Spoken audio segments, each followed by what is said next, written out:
আব্বা আব্বা তুমি ঘুম পাড়িচ্ছ?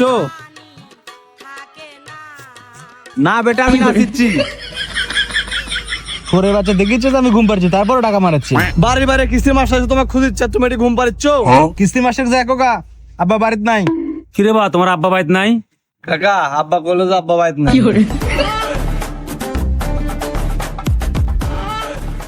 কি ভাই, আপনি বলে বাড়িতে নাই?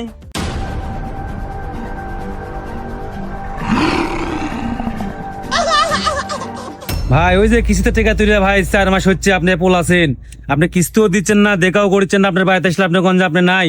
ভাই এরকম শেষরা মানুষ আমি তো দেখিনি ভাই। ভাই টাকা পয়সার একটু সমস্যা ভাই। ভাই টাকা পয়সার সমস্যা ভাই, এটা তো আর আমরা দেখবো না ভাই। টাকা তুলে সে সময় খুব ভালো লিয়েছেন, নতুন নতুন জামা পড়ছেন, ভালো মন্দ খাইছেন, তখন তো হিসাব করে খান না। আর টাকা দেওয়ার সময় আপনার যত শত মনে করেন বাহানা শুরু হয়ে যায় নাকি। আপনার মতো শেষরা লোক আমার চাকরির বয়স আমি দেখিনি, বুঝতে পারলেন ভাই? আপনি টাকা দিবেন নাকি তাই কন্ত, নাহলে কিন্তু আপনি কোলার ধরে লিয়ে যায় বাজারের মধ্যে কিন্তু শেষরাবো কিন্তু আজকে। ভাই আপনি পাচ্ছেন কি? আমার সামনে আমার আব্বাকে অপমান করছেন কিসের? খবর কিন্তু খারাপ আছে আপনার। ও বড় বড় কথা করছু, তাহলে তোর বাপ যে কিস্তি থেকে 20 লাখ টাকা তুলেছে ওই টাকা দে। এ ভাই এই টেকার বেশি গরম দেখাবেন না, আমি চলে যাচ্ছি। আমার আব্বাকে আপনারা যা পারেন তাই করেন, আমি এগুলো ধার ধারি না।